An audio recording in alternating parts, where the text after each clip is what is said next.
Shout out to the 50-50 warriors. God definitely forbid. Look at it. So if they ask men to come out, you will also jump out. You are now listening to Spice Station with your host, Ebo Spice, the podcast where we question, challenge, and rewrite the narratives we've been handed. I'm sure by now we've all watched the latest season of Young, Famous, and African, and if you haven't, please do your findings. Do your findings. Annie Idibia's situation really had me thinking, what are the actual benefits for women in modern society in an average marriage, right? So let's start with a historical fact that I stumbled on the other day. A horrible fact.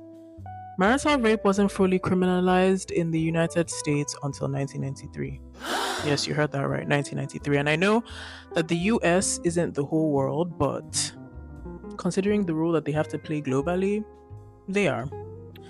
And for most of history, a woman's consent wasn't even recognized within marriage.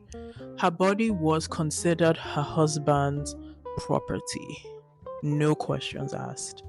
If that doesn't make you pause and reevaluate the so called sanctity of marriage, I don't know what will. And that's just one layer. Let's talk about something else that bothered me. Yes, I'm very bothered today.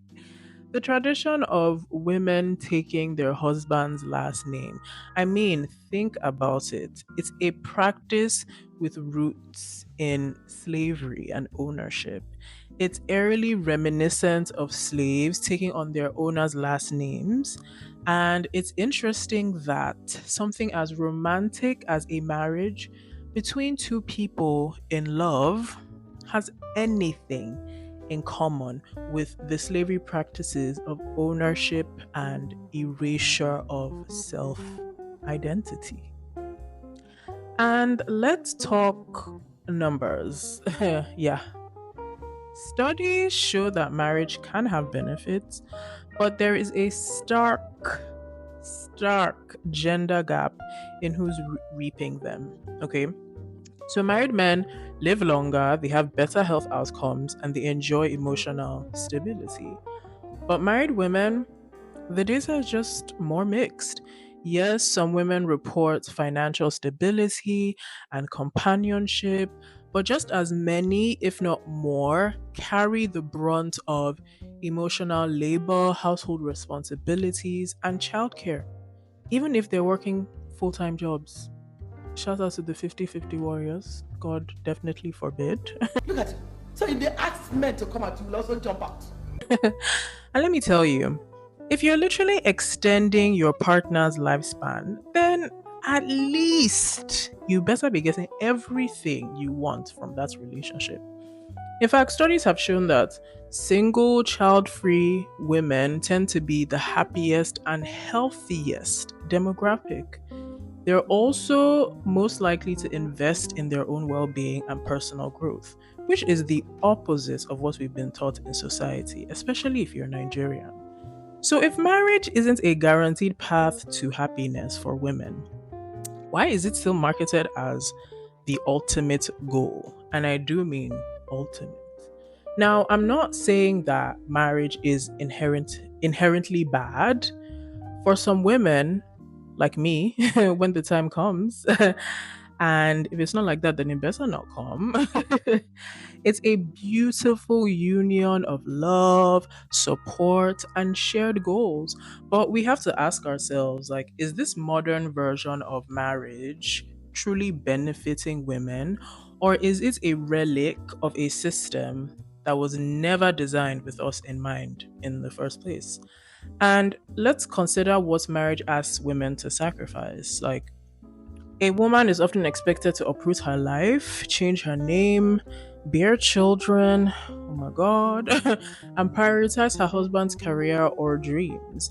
And even today, women are often judged by their marital status. And that's why I have a lot of empathy towards Annie Idibia, because considering all the ways a bad marriage or a long term relationship can affect a woman, it's a miracle that she is alive. But because she has gone through something 5 times that most women cannot survive once. And on one shoulder, she has the people who frame marriage as a woman's ultimate accomplishment. And on the other, the people who champion and who champion blame in recognizing her marriage as her biggest flaw, right? And then there's also the economic angle. Okay, marriage is often framed as a financial safety net for women, but a safety net is only nice if you don't need it, right? And the evolution from a safety net into a financial trap can happen very, very quickly. Not to mention the whole, what do you bring to the table, men that I don't know exist in places. Okay, and divorce often leaves women a little lost financially, particularly if they've sacrificed career advancement to support a household. But if you married rich, like I've told you, then hopefully you can bounce into the arms of your alimony check.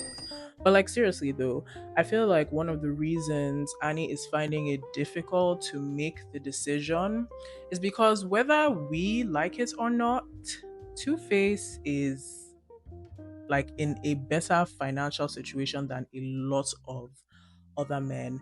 And granted, I do believe, and I truly do believe that if she can have one Two Face, then she can have someone twice as legendary as him.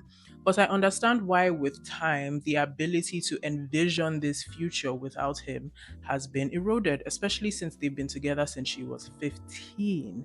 And she was raised by a single mother, and she's probably carrying some trauma from her parents' divorce, right? And how, her father leaving their family home affected the comforts of her upbringing. She's probably thinking of her kids, what would happen and stuff. She probably doesn't want them to go through what she went through. So, where does this leave us now? Okay. Should women opt out of marriage altogether? Perhaps, maybe. Should we redefine it? Definitely redefine it. And what would a truly equitable partnership even look like in today's world? And I think a husband that lives for my satisfaction, yes, I said it, like call me traditional, but a household with a happy wife does nothing but flourish because I just feel like everything comes from our wombs, whether we choose to use them or not, right? And it's time for us to practice, for us women to practice a little bit more selfishness. Okay, let's start asking, is this partnership enhancing my life? And I do mean enhancing. Like, is it enhancing my freedom, like, and my sense of self? Or is it simply fulfilling an expectation that doesn't serve me or is outdated or, was never created for me?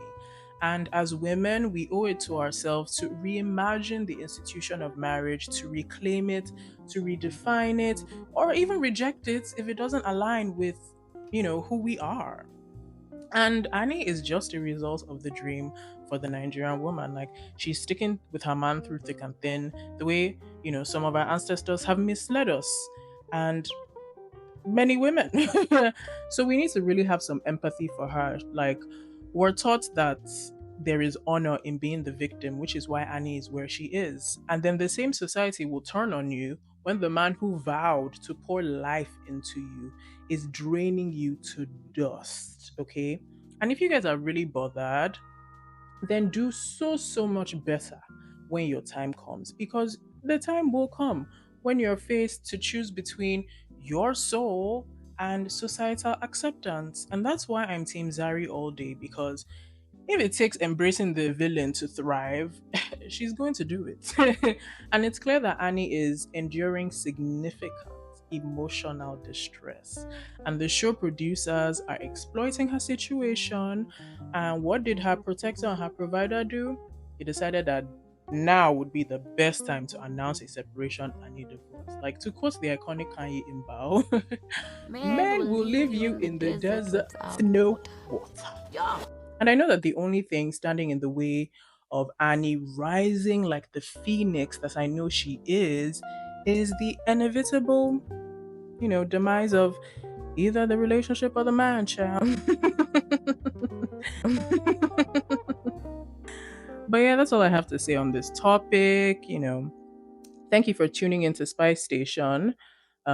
this week. If this episode resonated with you, share it with a friend, leave a review, or, reach out to us at youngnollywood.com/podcast to continue the conversation.